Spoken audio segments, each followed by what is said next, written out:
সুপ্রিয় দেশবাসী, যে যেখান থেকে আজকের এই ভিডিওটি দেখছেন, ভিডিওটি মনোযোগ সহকারে দেখবেন এবং দেখেন এই যে এই বৃদ্ধা মানুষটি, ওনার বাড়ি সিরাজগঞ্জের ওদিকে।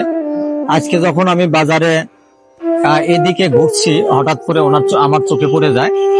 এখন দেখি উনি এরকম বিভিন্ন দোকানে যে 5 টাকা 10 টাকা করে করে নিয়ে অতি কষ্টে, আজকে তো প্রচন্ড বৃষ্টি, এই বৃষ্টির মধ্যে এই বৃদ্ধ বাবাটি অনেকটা কষ্টের মধ্যে আজকে যে হাট বাজারে 2 টাকা 5 টাকা করে করে এই যে কিছু টাকা পেয়ে আমি জানতে পেলাম যে উনি সামনে কাজিরহাট একটি ঘাট আছে, সেই ঘাটে কোনো একটা বাড়িতে এই লোকটা অবস্থান করে, যার আপন বলতে এই পৃথিবীতে কেউ নেই, পরের একটি বাড়িতে অবস্থান করে। আমি আরো কিছু জানতে পেলাম যে ওনার আপনজন এই পৃথিবীতে কেউ নেই, উনি একেবারে অসহায় এবং চিকিৎসা নেওয়ার মতো 2টি টাকা ওনার হাতে নেই। তাই তো মানুষের দ্বারে দ্বারে এইভাবে কারো কাছ থেকে কম বেশি যে যাই দিক, এটা নিয়েই ওনার এই চিকিৎসাটা উনি চালিয়ে যাচ্ছেন। আমি এই মুরব্বীর সাথে একটু কথা বলবো। আসসালামু আলাইকুম। ওয়ালাইকুম আসসালাম। আপনার নাম এবং আপনার দেশের বাড়ি কোথায়? আমার নামটা ইমারত হোসেন। আপনার ছেলে মেয়ে কোথায় আছে? আমি আর কেউ নেই পৃথিবীতে, আর কেউ নেই আমার পৃথিবীতে। তো তাহলে তো খুব কষ্টে আছেন আপনি। জি হ্যাঁ? জি।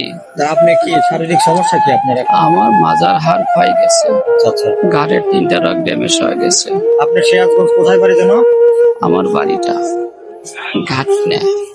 আচ্ছা, আপনি এখানে থাকেন কোথায়? কাজিরহাট ঘাটে একটা বাড়ি।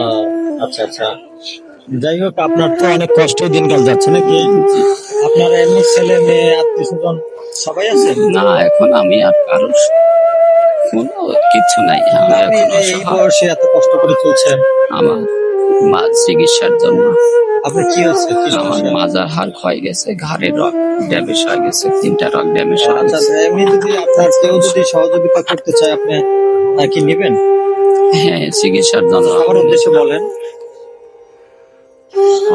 আমি সবাইকে বলছি আচ্ছা আচ্ছা, আমার চিকিৎসার জন্য আমি একটা বড় ডাক্তার দেখাবো। আচ্ছা আচ্ছা, তাই যাই হোক, যে যেখান থেকে আজকের এই ভিডিওটি দেখলেন, অন্তত আসলে ওনার দিকে তাকিয়ে হলে ভিডিওটি শেয়ার করে দেবেন। কারণ দেখেন, একটি শেয়ারের কারণে হয়তো এমন একজন প্রভাবশালী লোকের চোখে হয়তো পড়ে যেতে পারে, ওনার সহযোগিতায় আসতে পারে।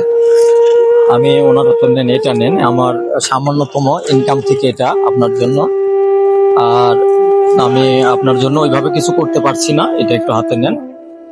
যাই হোক দর্শক, সবাই ওনার জন্য দোয়া করবেন, ওনার জন্য খুব তাড়াতাড়ি আল্লাহ সুস্থতা দান করেন এবং উনিও সবার জন্য দোয়া করবে। সবাই যদি পারেন তাহলে ওনার সার্বিক সহযোগিতা করবেন, যাতে উনি অন্তত চিকিৎসাটা নিয়ে ভালোভাবে চলতে পারে। আজকে এই পর্যন্তই, সবার সুস্বাস্থ্য কামনা করে এই ভিডিও থেকে বিদায় নিচ্ছি। আমি ডাক্তার মোহাম্মদ শফিকুল ইসলাম বাদুল।